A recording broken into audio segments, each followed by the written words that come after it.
NANI?!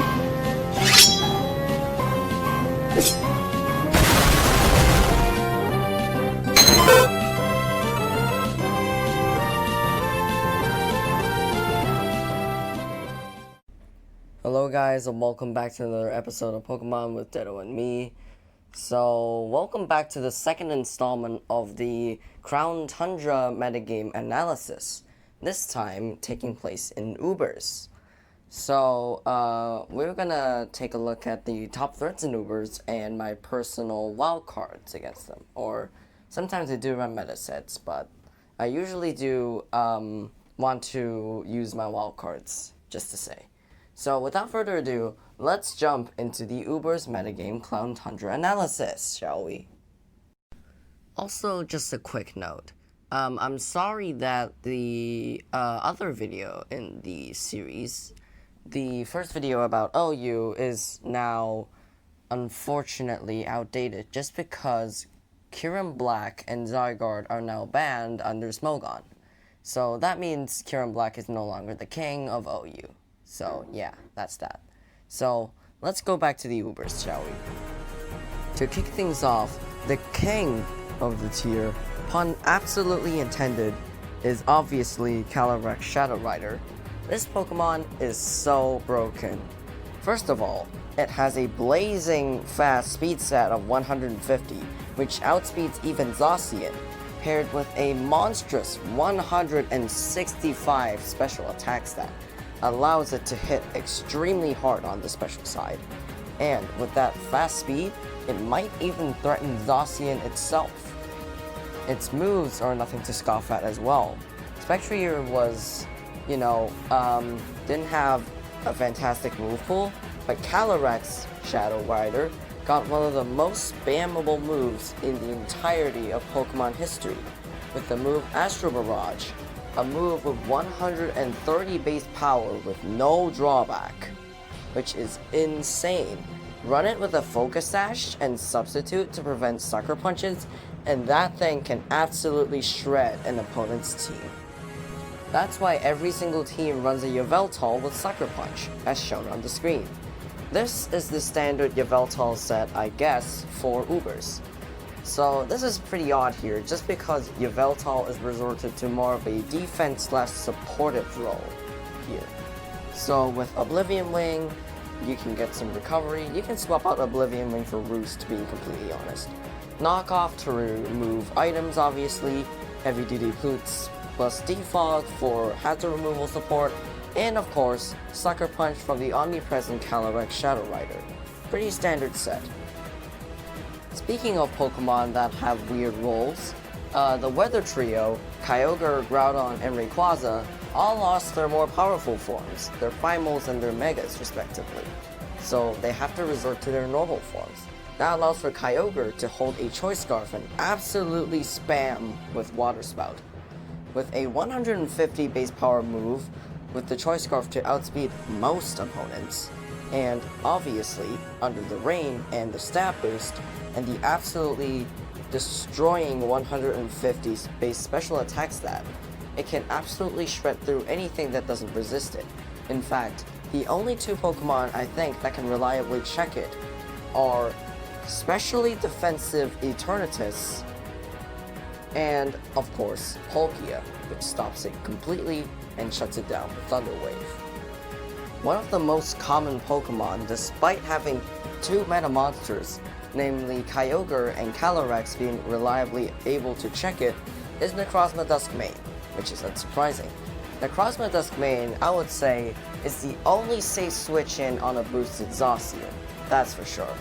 With the bulky set with Stealth Rock, Sunsteel Strike, Knockoff, and Morning Sun, and occasionally maybe Thunder Wave to replace either Knockoff or Sunsteel Strike, this thing can shut down Zausians completely, and maybe even with the move Earthquake, it can revenge kill them. So the role of Necrozma Duskmane is either an annoying lead that can spread status, heal, and go for the rocks, obviously, or it can be a safe switch into Zausian, as a 2.5 times attack Zausian's close combat only does about 70% at max damage, which is insane. Speaking of Zausian, oh boy, here we go again. Zausian is obviously the OG, most powerful legendary in the Uber's meta, and now it is no different. Although Zausian users have to be more careful, as there are powerful Pokemon that outspeed it, namely Calarax and Scarf Kyogre. Now, Zausian is resorted less to a sweeper role, but to a late game cleaner, as its monstrous attack allows it to pick off weakened teams one by one, which is almost the exact same role as Calarax, but on the physical side, I guess. With the move Swords Dance, it can set up in some situations that Zausian feels very good against, and if they allow it to set up a second Swords Dance, it can easily destroy Necrozma Duskmane under those situations. So as you can see, Zausian is still a threat to deal with, even with the presence of Calarax. Well, well, well. Here comes all the most obnoxious, but very, very overpowered sets. Zygarde completes Coil set. So Zygarde is a very defensive Pokemon, with a monstrous base HP of 216 when it gets to its complete form. I feel like Zygarde Complete unlocks its full potential with the moves Coil, Glare, Substitute, and Thousand Arrows. Thousand Arrows is obviously one of the best and most spammable ground moves, as it can hit every single thing in existence and even ground's flying types, allowing it to hit Ho-Oh super effectively. With Substitute, it can cut down its HP to Power Construct range, get some HP back, glare until the opponent is paralyzed while behind a Substitute, and setting up coils repeatedly. Then, it can just go for Thousand Arrows and sweep. Not even Ditto, the king of, revenge killing, can't take out the Zygarde set, just because that glare exists, and Ditto would just run out of PP, switch out, which allows the Zygarde to set behind a Substitute once again. But still, this Zygarde set isn't completely, foolproof, because of Marshadow. Marshadow, obviously, is a blazing fast Pokemon, has a decent attack stat of 125, and also has a pretty good speed stat of 125 as well. With the ability Technician, its Rock Tombs can one-hit KO Ho-Oh, and with the moves Close Combat, Spectral Thief, and Shadow Sneak, it can offer pretty good revenge-killing abilities from Zygarde, and it steals its boost and also hits behind a Substitute, which is absolutely broken in my opinion. Shadow Sneak also allows it to reliably check Calarax, which is fantastic in this meta. At last, obviously, we can't not include Ditto. Ditto, is the king of revenge killing. The only thing that it cannot revenge kill is probably Zygarde or Calarax behind a Substitute. Ditto is extremely powerful when especially an opponent has set up in front of you, and you can just copy their boosts and start to punch big holes in their team. Seeing a Calarax with +3 special attack? No problem. Just switch in your Choice Scarf Ditto, copy their boosts, and start Astro Barraging away. Ditto is busted, obviously, but if the opponent knows about this gimmick, Ditto, really, it's just gonna go down fast, which is unfortunate for my channel mascot, Okay, time for the wild cards. The first wild card that I actually picked might actually surprise you. It is because this is a wild card in OU, which is Dragopol. So if you don't know, Dragopol is the Gen 8 pseudo-legendary, and it has a couple of interesting traits that allows it to be an anti-meta pick for me.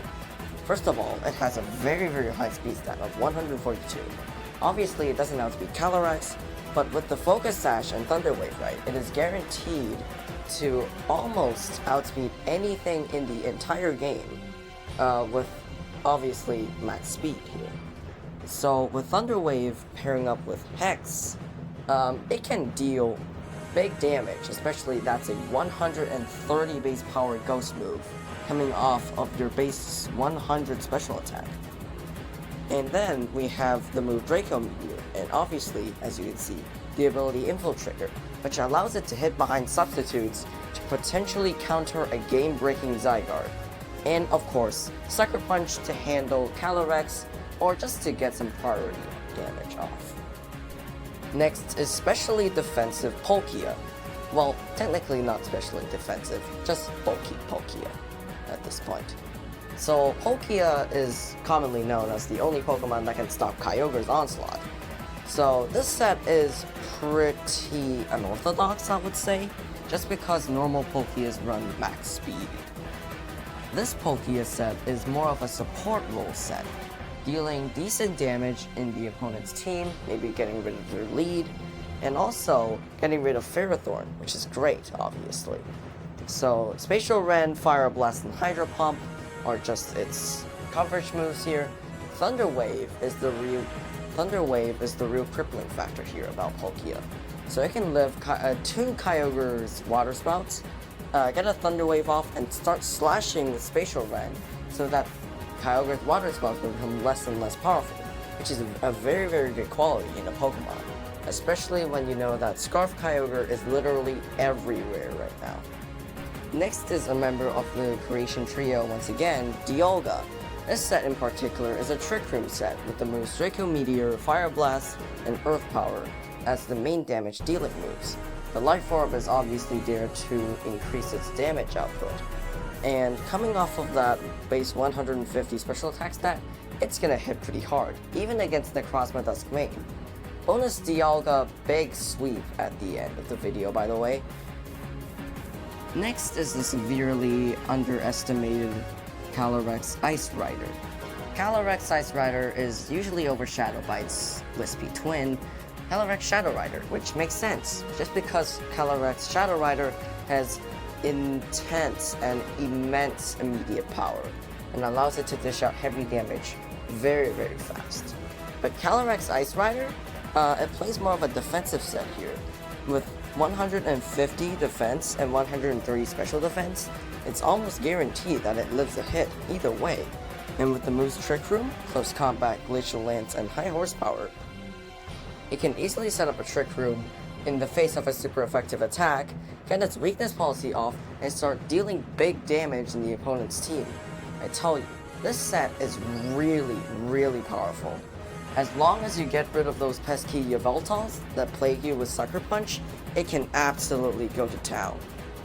Last but not least, of course, we have the one and only weakness policy Lupia. Yes, I know. There's a Dynamax clause in Ubers right now, which means, weakness policy Lupia will be outspeeding Calarax and Zausians. But still, weakness policy Lupia is still fantastic. In the old Dynamax days, when Calarax is switch in, I switch in Lugia. When they Astral Barrage, I obviously don't get, I think they deal about 39% damage due to me not having no special defense investment. Activate my weakness policy as I Dynamax there, and then I go for the max airstream, increase my speed, and usually seeing that I'm Dynamax, people will go to Zausian. But then, what they don't know is that my Earth Power turned Max Quake would actually OHKO them, which means Lugia, weakness policy Lugia, in fact, can OHKO 2 of the kings of the Uber meta if they are not Dynamaxed, which is crazy. So obviously, if you want to use weakness policy Lugia, go to Anything Goes. It's extremely fun, I tell you. With that high note, we've reached the end of the video. So, as promised, here's the Dialga sweep with obviously the Dialga theme playing in the background, which is gonna be great. So, I guess, see you all next week when we cover Yu, and goodbye guys. Here's the Dialga sweep.